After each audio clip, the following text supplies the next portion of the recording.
porque ellos están muy cerca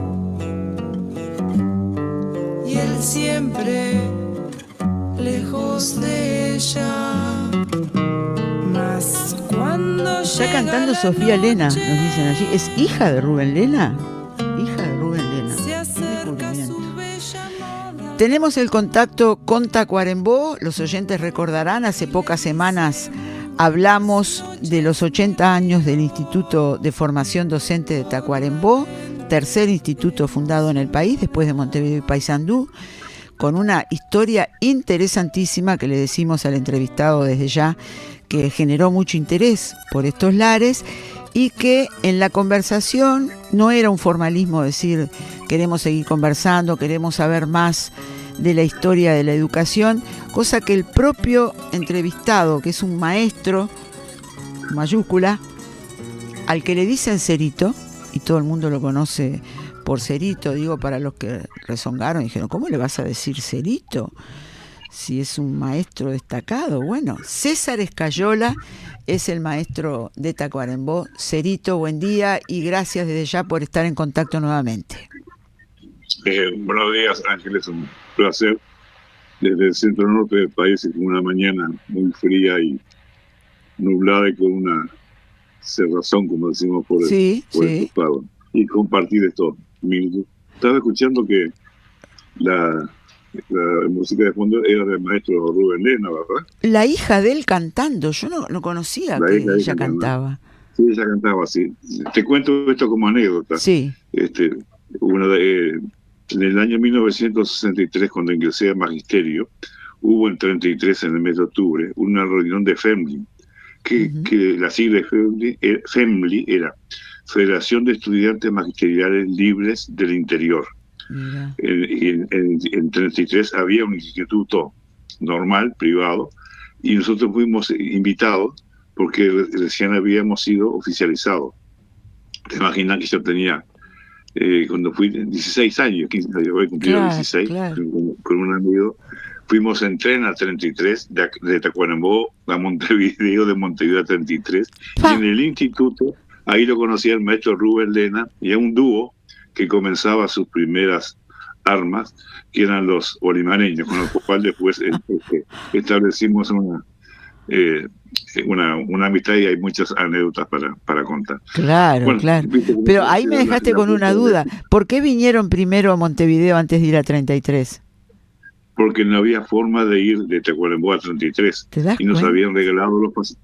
No había línea de ómnibus ni tren. Claro. Entonces el Consejo de Educación Primaria y Normal, fíjate qué época, nos dio 2 pasajes en AFE. Entonces, 2 días demoramos en llegar a 33. Entonces fuimos de Tacuarembó a Montevideo, y de Montevideo el otro día a 33. Fue una experiencia muy buena, muy buena. Y a esa edad se disfrutó, me imagino, muchísimo, además. Además no teníamos ninguna formación, ni gremial, ni sindical, ni nada. Simplemente para nosotros era un encuentro entre compañeros. Qué bárbaro. Y cómo se dan las causalidades o casualidades en la vida. Y sí, la hija de Rubén canta, una de ellas sabía que cantaba. Qué bárbaro. Rubito. Con respecto al tema que tú me habías planteado del IMSS, el Instituto Magisterial Superior, puedo contar mi experiencia en la década del 60, por supuesto, y en una parte del 70, y que es muy poco conocida la historia del Instituto Magisterial Superior y la influencia que tuvo en su momento, y hasta hoy quedan algunos coletazos. Recuerdo que en el año 66, hace 60 años, nada más que Reina Reyes vino a Tacuarembó, que era el último año que hacía magisterio, nos vino a dar una charla sobre pedagogía, y recuerdo que ella nos comentó que el IMSS, Instituto Magisterial Superior, ese año, 1966, había comenzado a funcionar, digamos, en forma plena, y que se había debatido una polémica si era IMSS o IMES, o sea, Instituto Magisterial de Estudios Superiores. Claro. Y ahí se armó una polémica desde el punto de vista teórico, en el sentido de que los estudios no son superiores ni inferiores. Los estudios son estudios, no se califican en superior. Entonces quedó la sigla IMSS, Instituto Magisterial Superior, y el Ministerio de Defensa lo tomó al IMES y quedó el Instituto Militar de Estudios Superiores para los oficiales de alto rango, digamos. Claro, que es acá en el centro, por Paraguay, exacto, por ahí, a 2-3 cuadras, 18 de julio. Sí, ese es el IMES. El IMES. Y el IMSS, yo el último lugar que le conocí de dirección fue en la calle Cuareim, frente al Ministerio de Relaciones Exteriores, al lado de la escuela. Bueno, justamente ese complejo ahí, es lo que te iba a contar. El IMSS, la génesis del IMSS es en la década del 60, y es muy interesante porque está todo en la legislación escolar. Esa es una de las cosas que la dictadura nos sacó, y no tuvimos la capacidad de reimplantarlo, no digo en forma impresa como era en aquel momento, pero sí en forma digital. El Consejo Nacional de Educación Primaria y Normal, o sea, no existía ni el CODICEN ni el CONAE, estaban en los consejos desconcentrados. Publicaban anualmente la legislación escolar, que era un resumen, publicaba todas las resoluciones tomadas por el Consejo, desde programas de instituciones, ascensos llamados a concursos, cursos que se iban a realizar, designación de escuelas, todo ordenado por fecha alfabética, en forma alfabética, por tema. Es decir, y eso lo mandaban a las inspecciones departamentales y a las escuelas. Y entonces tú tenías ahí toda la actuación, hoy que hablamos de transparencia, ¿no? Ahí tenías toda la acción del Consejo Nacional de Educación Primaria y Normal, ¿no? Y eso comienza en el año 63, que me acuerdo que es el tomo 26 de la legislación escolar, en el cual está detallado la fundamentación teórica, o sea, desde el punto de vista de la política educativa, de por qué se crea el Instituto Magisterial Superior, para qué, con qué recursos, a qué tipo de formación se iba a tener. Y es genial porque está, ahora uno que lo ve con la perspectiva, con unos cuantos años después, fue algo brillante lo que se hizo. Sí. Puesto que se tomó la formación de los docentes en todos los campos. Estaba el plan de perfeccionamiento para los maestros de educación común, digamos. Después para los preescolares, que se llamaban en aquella época. Llamábamos la primera infancia ahora. Después para la educación especial, que era el término que se usaba en aquella época, que comprendía a los niños con dificultad visual, a los niños con otra especialidad, a los niños con discapacidad auditiva, a los niños con discapacidad neurológica, pero no física, y a otros con discapacidad física, pero no neurológica. Claro. Entonces, el gran tema que hizo también, dos cosas que fueron fundamentales. El sistema de becas, que eso es poco conocido, el sistema de becas que había para los maestros para todas estas especialidades, el sistema de los cursos de verano y el acompañamiento económico, que eso también va de la mano con la formación. Yo a ver si puedo ser claro en lo siguiente. Me voy a referir en mi caso porque fue la especialización que hice. Sí. Me especialicé como maestro común. El título era Primera etapa de plan perfeccionamiento, plan ciencias, que era ciencias y matemáticas. Eran como mínimo 2 años. Lo podías hacer en forma libre, asistiendo a los cursos, que fue lo que yo hice. O sea, yo me recibí y me fui a Montevideo, y los cursos eran ahí donde tú decías, el IMSS funcionaba en la calle Cuareim, donde funcionaba el Instituto Normal. Los institutos normales, los INN, María Estañeda Munar y Joaquín R. Sánchez, funcionaban ahí frente a la entrada del Palacio Santos, Ministerio de Relaciones Exteriores, entre Cuareim y Colonia. Y formaban ese trío, ese triángulo entre los institutos normales, la Escuela de República Argentina, que está en Colonia y Cuaraín, y al Museo Pedagógico, que está en la Plaza Cagancha, Plaza Libertad. Claro. Y además, como eso formaban un todo. Y pegado al Museo Pedagógico estaba el Ateneo, que también estaba Una biblioteca muy allí vinculado. especializada. Sí, y el Ateneo, que es otro mundo aparte. Sí, Y sí. como dato te puedo decir que esto con un compañero de voto, claro, yo tenía 19 años cuando me fui a estudiar ahí a Montevideo, ¿no? Era como zapallo basurero, puro tamaño nomás, ¿viste? Entonces, y recuerdo que, claro, todos eran mayores que yo en esa época, con un compañero de Rubén, de Mercedario, curiosos también, mirando, descubrimos que hay, en aquella época, habían conexiones entre los institutos normales y la Escuela República Argentina. Me acuerdo que la directora, la Anunciación Marcela de Bevilacqua, cuando nos vio, dice, pero muchachos, ¿qué andan haciendo estos jóvenes? No sé cuánto. Bueno, pero volviendo al tema esencial de los institutos normales, el sistema de beca.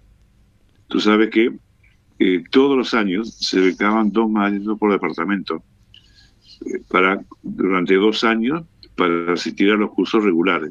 Los cursos se dictaban de 18 a 23 horas, de lunes a viernes, Claro. porque de día funcionaban los institutos normales.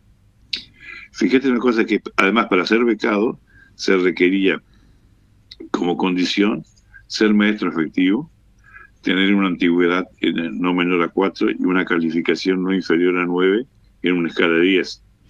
Y como condición, se le pagaba el sueldo, ese maestro debía volver a su departamento y por 2 años no podía trasladarse de su departamento, porque muchos querían quedarse en Montevideo, ¿no? Para reintegrar a su departamento algo de lo que habían aprendido. Y fíjate que eso se daba en todas las áreas, en educación común, en educación especial y en los institutos, el Instituto Normal Rural, hoy el Centro Agustín Ferreiro, Claro. en Cruz de los Caminos, ¿verdad? Sí, sí. Y esa era la primera etapa. Después estaba la segunda etapa, que era lo que se llamaba comúnmente el curso de directores, que eran técnicos en organización y legislación escolar, y la tercera etapa era el curso de inspectores. Pero y también estaban los cursos de verano, lo que comentábamos, los cursos de verano se daban en las materias que eran del núcleo básico. Ahora voy a explicar un poquito qué consisten, en los cuales en forma intensiva se daban 2 materias en enero y febrero, o sea, eran aproximadamente unas 40 días de clase, de 4 horas cada una en forma intensiva, la materia del núcleo básico. Y eso permitía a maestros que, sobre todo de Montevideo, la zona metropolitana, poder asistir a los cursos porque trabajaban durante el día, o maestros de otro departamento que en las vacaciones quisieran estudiar. Para que tengas una idea de lo que era el plan, por ejemplo, en mi caso el plan de ciencias, que era ciencias y matemáticas, había un tronco común que era pedagogía 1, pedagogía 2, didáctica, psicología del niño e idioma. Simplemente te digo que en pedagogía fui alumno de Marta de Márquez de Mila y de Reina Reyes, ¿no? ¿Qué te parece? ¿Qué profesoras? Tremendo. Bueno, ahí tuve la suerte de trabajar con él.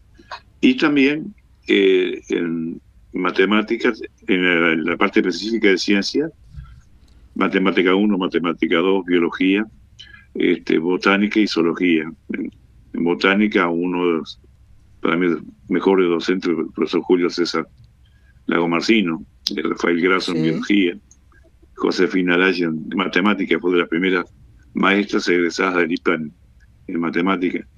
Y fíjate después lo genial que estaba en el plan.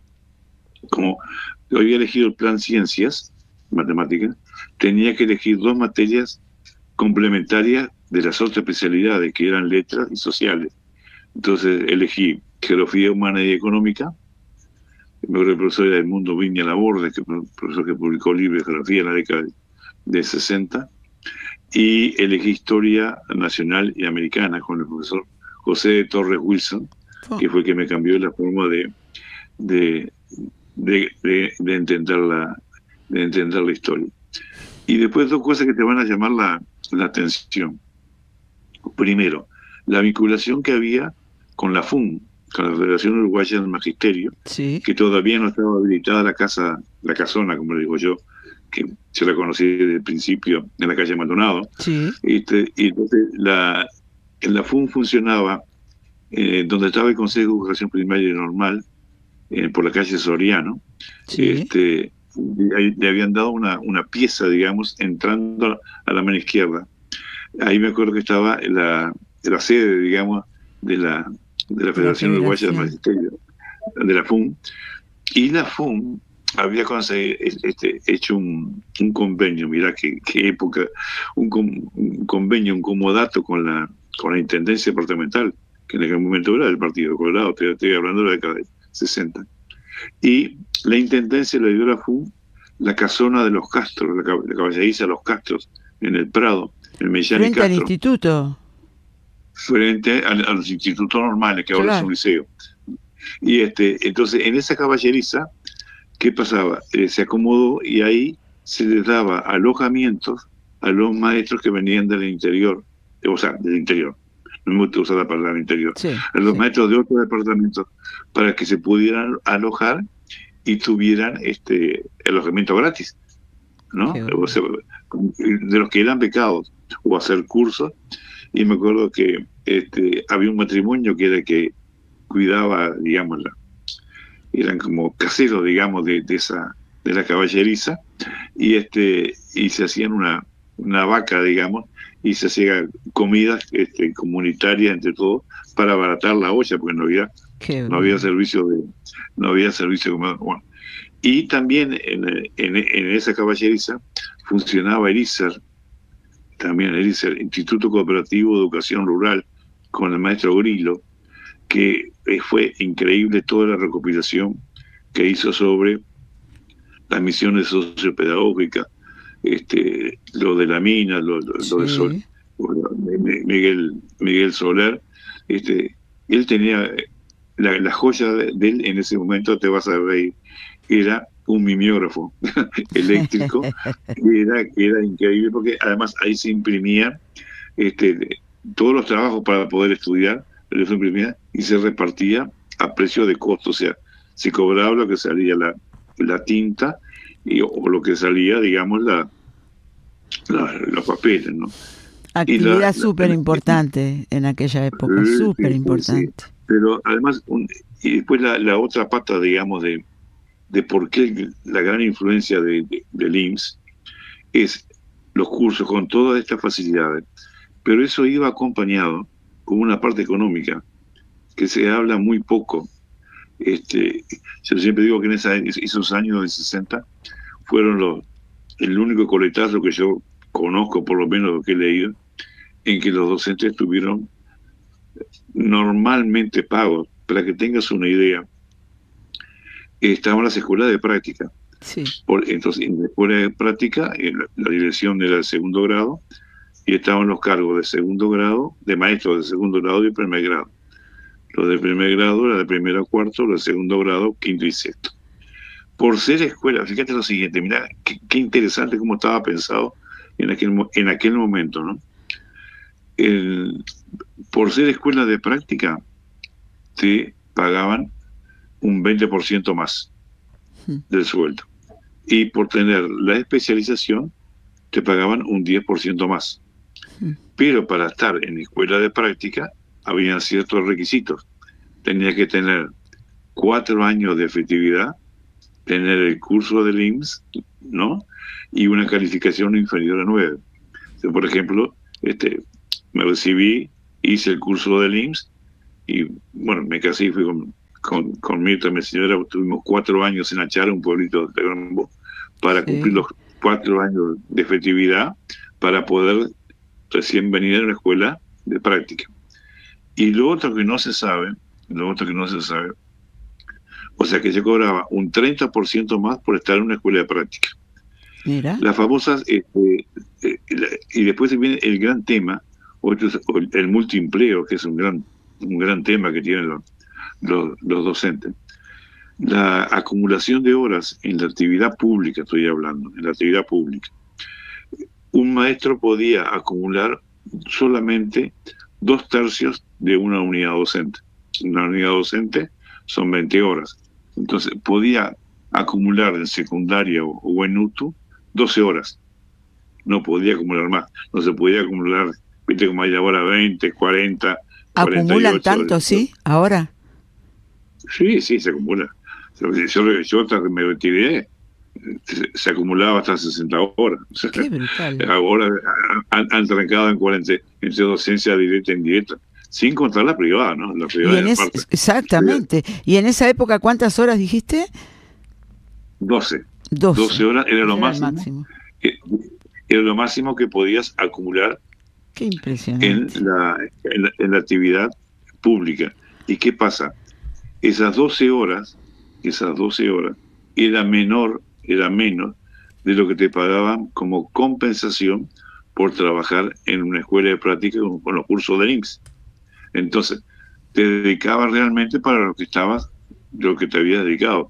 Es decir, en mi caso era educación común, matemáticas, en escuela de práctica. Las escuelas de práctica eran verdaderos, yo les acostumbraba, hablábamos con los compañeros, laboratorios pedagógicos de investigación. Es decir, además estábamos muy, a pesar de que no había internet, no había la forma de comunicación era epistolar con compañeros de otros departamentos e intercambiábamos material, ¿no? Yo tuve la suerte de trabajar junto con Garino, nada menos, con Alfredo Garino, en matemática, palabras mayores. Sí. Éramos compañeros de curso, fuimos compañeros de curso en esa época. Entonces, eso te indica cuál era el sentido de hacer la carrera así. Te especializabas. Exacto. Ahora, pero a su vez estabas acompañado con una compensación económica. Sí. ¿De qué te sirve hacer curso? Y después viene la historia del IMSS, ¿no? que tú decías. El IMSS en el año 68 queda solo, digamos, puesto que los institutos normales se mudan para el Prado. Claro. En Millán Castro. Creo que hay un liceo ahora. Castro y Laguna Merín, sí, el Ivo está ahí. Ahí está. Exacto. Ahí está. Bueno, ese instituto, yo tuve la suerte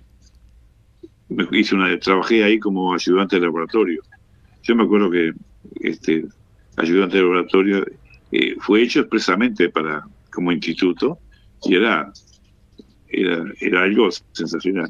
Me acuerdo de la directora. Ahí me tocó estudiar a mi magisterio, en ese instituto. ¿Ahí es tu magisterio? Ahí mismo. ¿En qué año lo hiciste tú? Yo en el 69 empecé ahí. Bueno, no, ya no estaba. Claro. En el 69. Yo trabajé en el 68 ahí. Mirá vos. Y me acuerdo que la directora era Elida Tuana. Exactamente. Se imponía Elida Tuana. Ahora, me acuerdo que ese instituto magisterial superior, ¿hasta cuándo existe? ¿Se termina en los primeros años de la dictadura? Claro, por supuesto. Es decir, estaba formando gente que pensaba con un espíritu crítico. Seguro. Además, en todo el país. No era solamente circunscrito a la zona de influencia de Montevideo, sino en todo el país y en todas las áreas de la educación. Estamos hablando, ¿no? De educación común, especial, como se decía en aquella época, semana preescolares, discapacitados, capacidades diferentes, educación rural y con una fuerte presencia. Claro, ¿no? Claro. Con un compromiso tremendo de todos los docentes y más o menos con un objetivo común. Además, no te olvides que esa década del 60 fue muy fermentable. Sí. Yo recuerdo el 68, sobre todo, que a mí me impactó fue cuando el asesinato de Liberarse. Exactamente, todos esos años que fue fueron muy tres, fermentables. Y además, magisterio con un alto nivel de formación, ¿no? Muy destacado. Esa no, el nivel era altísimo. Altísimo. Yo me acuerdo que en la parte de ciencia, por ejemplo, en biología, que teníamos 2 cursos, era un profesor médico, Rafael Grasso, que era profesor también en la Facultad de Química. Él nos hacía hacer la práctica de laboratorio en biología en la Facultad de Química. Fue la única vez que en esa facultad él había conseguido autorización con el rector, y nos llevaba a los maestros, o sea, ¿no? Que éramos estudiantes, a hacer las prácticas en la Facultad de Química. Yo me acuerdo cuando entré a la Facultad de Química, estaba perdida porque nunca no tenía ni idea de lo que era aquello, ni sabía llegar a aquella zona, ¿no? O sea, el nivel era tremendo. Y además alto. Ahí era altísimo. Cuando queda el IMSS, por supuesto, un hecho importante en el IMSS sucedió en 1968, en septiembre, cuando se conmemoraron 100 años de la creación de la Sociedad de Amigos de la Educación Popular. Claro. Que fue fundada, entre otros, por Varela, y uno de los que estaba era Elvio Fernández, que era abogado, fallece poco después, y por eso que el colegio le pone el nombre de Elvio Fernández. Y ahí hay una publicación que la hace la Federación Uruguaya del Magisterio, que se llama Varela 68, con trabajos de alumnos, maestros, estudiantes del Instituto Magisterial Superior. Hay 3 trabajos. Me acuerdo que hay uno sobre democracia y educación. Después hay otro sobre Varela de la Escuela Rural, en la cual participé. Después hay un trabajo de Marta de Marqui de Mila, y también hay una parte poética de Rubén Yáñez. Bueno, vos ibas hablando y yo iba apuntando: Marta de Marqui, Marta Gumila, Elsa Gatti, Rubén Yáñez, y se podría hacer una lista mucho más larga. Y la parte gremial, por ejemplo, sí. Me acuerdo que yo conocí fue a Víctor. Claro, Brindisi, Víctor Brindisi. Que era el integrado a la Junta. Todavía me acuerdo que no estaba habilitada la sede Maldonado, de la calle Maldonado. Exactamente. Creo que 1160, ahora, no me acuerdo. Sí. En lo que hace al Instituto Magisterial Superior, la dictadura lo terminó. Eso trajo consecuencias muy graves. Yo me acuerdo en el 75, nosotros nos recibimos en el 74. En el 75, a principios, llamaron a ir a ocupar cargos, y cuando fuimos, lo que ofrecían de cargos era maestros para, como en aquel momento decían, para sordos, para ciegos, y que se provocó una discusión entre los recién recibidos, porque una parte decíamos, nosotros no nos formamos para trabajar en esas especialidades. Otros decían, y bueno, si no agarramos nosotros, van a agarrar otros. Y a partir de ahí termina esa especialización. ¿Y cómo siguió después? ¿Eso retomaron en algún momento? ¿Cómo se retoma? Ahí está. Lo primero que hace la dictadura, es decir, toda dictadura cívico-militar, ¿qué es lo primero que elimina? La educación. Claro.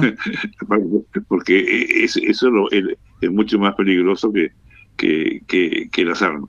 Y lo liquida definitivamente en el 75, el famoso año de la orientalidad. Que siempre digo,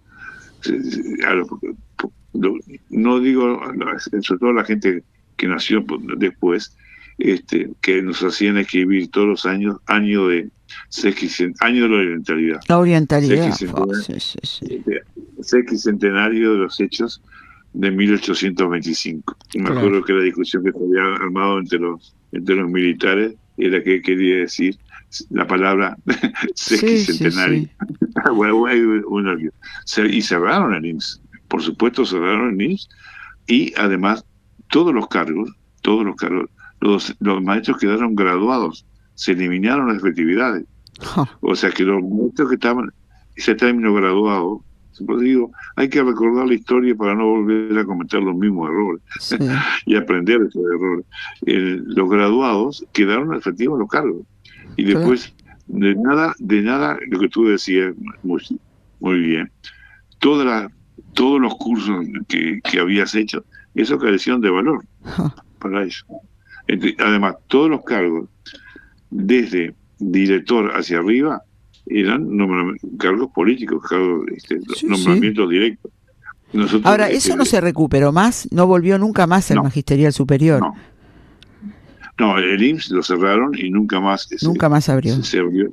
No, después hubo un intento, bueno, hasta que viene la reapertura democrática, ¿no? Claro. ¿Y ahí La reapertura cómo democrática. retoma? Bueno, ahí hay una serie de intentos, pero no olvidemos que hay un gran cambio, porque cuando estaba el IMSS, estamos hablando de la década del 60, no estaba la reforma constitucional todavía, no existía el CONAI, estaban los consejos de Exacto. concentrados. Cuando se hace la reforma de la Constitución y se crea el CONAI, o sea, en el año que tú te recibiste, ya estaba el CONAI, Sí, el Consejo Nacional de Educación. ¿Qué se creó en el CONAI? Se creó una inspección docente, que era la encargada digamos, de toda de los institutos normales que había en el país en aquel momento, que eso es otra historia aparte, del IPA y del INET y del Normal Rural. Se creó una inspección general docente, que dependía directamente del Consejo Nacional de Educación. claro. Y en la década de 60, sobre todo a partir entre el 66 y el 1970, se oficializaron por razones no técnicas ni políticas ni de política educativa, sino más bien de política partidaria, se oficializaron institutos normales en todo el país. Fíjate que hoy, hasta el momento, tenemos 25 que se transformaron a partir del año 77 en Instituto de Formación Docente, ¿no? Y se da el caso que hoy tenemos departamentos, como el caso de Canelones, que tiene 3 institutos de formación docente, ¿no? Sí, Y tenemos el caso de Colonia, que tiene 2, ¿no? Más, y claro, eso llevó a un debilitamiento tremendo, porque no había recursos suficientes ni personal capacitado para poder brindar los cursos, ¿no? Y formación docente de una impresión en el año 77, que además siempre digo, esto es muy personal, fue el reducto de los que apoyaron a la dictadura, se transformó de una inspección en una dirección unipersonal. Después, con la apertura democrática, esa dirección se transforma en un triunvirato, digamos. Había una directora general y 2 subdirectoras. Yo estuve trabajando en Montevideo. Y se trasladó, fíjate, donde funcionaba la Dirección General de Formación y Perfeccionamiento Docente, al fondo del IABA, no, perdón, del IVO, del allá Ivo. en Aguada, en Sí, sí, Venezuela y Nicaragua, sí, sí, en la esquina, aquel edificio que es un hexágono, sí, claro. en la esquina. Bueno, que tú sabes lo que era eso. ¿Para qué fue hecho eso? ¿Para qué? Te maté. Sí, no Ese sé, no edificio, sé. viste que son 3 pisos, escalera, Sí, y cada oficina tiene baños. Eso fue ajá. hecho para dormitorios, para estudiantes que iban a ser profesorado en el IPA, para que se alojaran. ¿Y dónde está el IPA? Claro. Claro, el IPA está al frente, Sí, frente al sí, Libertador, sí, sí. pero en la esquina, al fondo, bueno, ese edificio fue hecho como dormitorio para que se hospedaran los estudiantes que venían del otro departamento. Por eso que cada son 3 pisos y un subsuelo. El subsuelo es un comedor y cocina, si no lo han cambiado, por lo menos cuando yo estuve. Y ahí funcionó la dirección de formación y perfeccionamiento docente. Yo me acuerdo que en la época que estuve era Susana Baja, la directora, estaba Iglesias, era Susana Iglesias, que era la maestra, encargada del área de primaria, y Jenny Ferro, que era la encargada del área de secundaria. Bien. Cerito, nosotros tenemos que ir cerrando. Sí. Yo creo que el llamado de atención sobre la necesidad de conocer la historia de la educación uruguaya, todo el proceso que se dio en este país, que además no lo dicen los uruguayos, esto está reconocido en América Latina, ¿no? Y un poco más allá. El nivel de maestros que uno nombra a veces y decís, palabras mayores. Creo que esa parte la podemos dar por realizada, que no quiere decir que hayamos terminado con el tema, pero porque vos planteaste otras cosas de la experiencia educativa de Uruguay que nos gustaría ir tomando así en capítulos, como la Escuela Experimental de Malvin, lo que significó y la historia que tuvo, Enriqueta Conti Riquet, mucha cosa que quedó planteada, que nos gustaría hacer ese pantallazo así en capítulos, después habrá que redondear todo, pero es importante que las nuevas generaciones se apropien de todo esto, que es parte de su historia también, ¿no? Claro, además, yo encantado además de poder hablar, por ejemplo, la Escuela Experimental de Malvin, la colonia de vacaciones, por ejemplo, de Malvin, y la colonia, ojo, y otra que es un mundo aparte, es la colonia de Piriápolis. Claro, por eso, hay temas bien importantes para conocer de la historia nuestra. Si no conocemos la historia, no sabemos para dónde vamos, ni a qué podemos aspirar, así que creo que ayuda mucho. Por hoy el agradecimiento.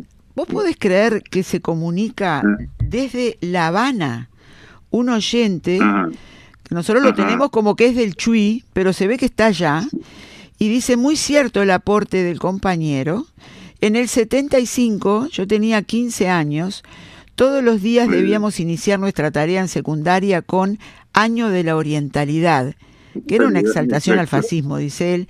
Saludos desde La Habana, los escucho por internet. Héctor se llama. La verdad que bien dicen que uno no sabe hasta dónde llegan, ¿no? Las cosas que salen por radio. A Héctor, capaz que si es del Chuy, recordará a un querido compañero, que fuimos compañeros, que compartimos muchas cosas lindas, maestro Jesús Gutiérrez, que era maestro en el Chuy. Mirá capaz vos. Que él puede acordarse de eso. No, y tenemos simplemente 2 maestros que se daría para hablar, que tuve la suerte de conocerlo. Uno fue a Julio Castro y Gesualdo, ¿no? Y que también es otro grande desconocido. Y ni hablar de Miguel Soler. Bueno, de ellos hay que hablar también. Soler. Bueno. Y la parte rural, que no es mi fuerte, pero de las unidades escolares, que eso también se conoce muy poco. Muy bien. Te mandamos desde acá un abrazo, un agradecimiento grande y sincero por esta historia que vamos desgranando acá, y por supuesto ya quedamos comprometidos para la próxima. Por supuesto, encantado, y si hay alguna duda o cosa que podamos ir aprendiendo y rescatando y que sirva para todo, que eso es lo fundamental. Exactamente, exactamente. Un abrazo grande, un saludo por ahí por Tacuarembó, y el agradecimiento para los que agarraron la entrevista empezada es para el maestro César Escayola. Cerito para todos en Tacuarembó. Se está bañando, llega ya la madrugada. Festival Solidario con la 36. A los 100 años del nacimiento de don Aníbal Zampayo, poeta, cantor, guitarrista y arpista sanducero, voz del río Uruguay, de su gente y de las luchas por la liberación de los pueblos.